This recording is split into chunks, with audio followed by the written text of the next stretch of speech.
आर्थिक शिक्षणाची नवी ओळख. प्रत्येक मराठी माणसासाठी सर्व काही एकाच ठिकाणी. Finance world Marathi. तुमच्या घरी मुलगी आहे का? मग महाराष्ट्र सरकारच्या या योजनेतून तुम्हाला मिळू शकतो मोठा आर्थिक लाभ. पण अनेक लोक चुकीच्या माहितीमुळे अर्जच करत नाहीत. या व्हिडिओमध्ये आपण पाहणार आहोत कोण पात्र आहे, किती पैसे मिळतात, कोणती कागदपत्रे लागतात, अर्ज कुठे करायचा, आणि शेवटी सांगणार आहे अशी एक महत्त्वाची अट जी माहिती नसल्यामुळे अनेकांचे अर्ज नाकारले जातात. माझी कन्या भाग्यश्री योजना म्हणजे काय? माझी कन्या भाग्यश्री योजना ही महाराष्ट्र शासनाच्या महिला व बाल विकास विभागाची योजना आहे. या योजनेचा उद्देश मुलींचा जन्मदर वाढवणे, मुलींचे शिक्षण, कन्या भ्रूण हत्या रोखणे, मुलींचे आर्थिक भविष्य सुरक्षित करणे. योजनेत पात्र मुलींच्या नावाने आर्थिक गुंतवणूक केली जाते. ठराविक अटी पूर्ण झाल्यानंतर त्याचा लाभ मिळतो.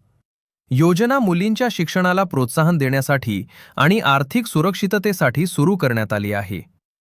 लाभ किती मिळतो?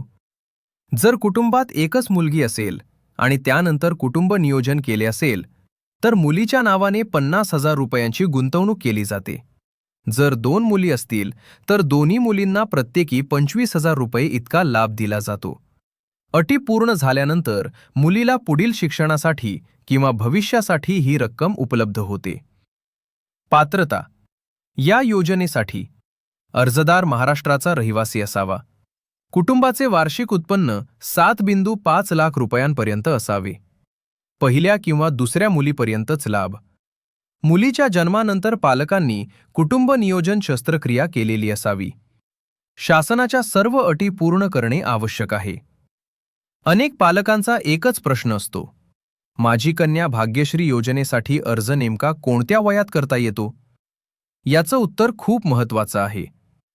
या योजनेसाठी मुलगी 18 वर्षांची झाल्यावर अर्ज करता येत नाही.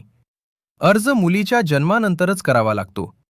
जर कुटुंबात एकच मुलगी असेल तर तिच्या जन्मानंतर 1 वर्षाच्या आत पालकांनी कुटुंब नियोजनाची अट पूर्ण करून अर्ज करणे आवश्यक असते. आणि जर 2 मुली असतील तर दुसऱ्या मुलीच्या जन्मानंतर 6 महिन्यांच्या आत कुटुंब नियोजनाची अट पूर्ण करून अर्ज करावा लागतो. म्हणून जर तुमच्या घरी नुकतीच मुलगी जन्माला आली असेल तर वेळ न दवडता जवळच्या महिला व बाल विकास कार्यालय, अंगणवाडी सेविका किंवा बाल विकास प्रकल्प अधिकारी यांच्याकडे संपर्क करून अर्जाची प्रक्रिया आणि अद्ययावत अटी नक्की जाणून घ्या. लक्षात ठेवा, योग्य वेळेत अर्ज केल्यासच या योजनेचा लाभ मिळू शकतो. आवश्यक कागदपत्रे.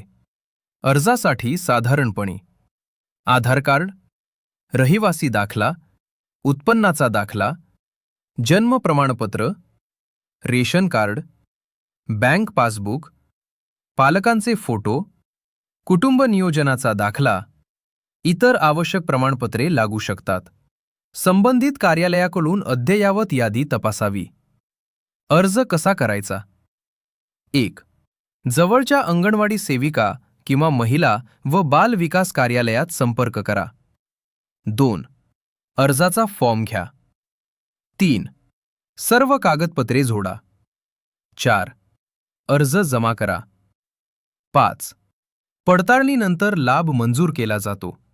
काही जिल्ह्यांमध्ये अर्ज प्रक्रियेबाबत स्थानिक सूचना वेगळ्या असू शकतात, त्यामुळे अधिकृत कार्यालयात खात्री करून घ्या. महत्त्वाच्या अटी. अर्ज करण्यापूर्वी या गोष्टी लक्षात ठेवा. चुकीची माहिती देऊ नका. सर्व कागदपत्रे योग्य असावीत. अर्ज वेळेत करा. योजनेच्या सर्व अटी पूर्ण करणे आवश्यक आहे. जर तुमच्या घरी मुलगी असेल तर ही योजना नक्की तपासा. यामुळे तिच्या शिक्षणासाठी आणि भविष्यासाठी आर्थिक मदत मिळू शकते. जर तुम्हाला आजची माहिती आवडली असेल तर लाईक करा, शेअर करा आणि फायनान्स वर्ल्ड मराठीला सबस्क्राईब करायला विसरू नका. जय हिंद, जय महाराष्ट्र.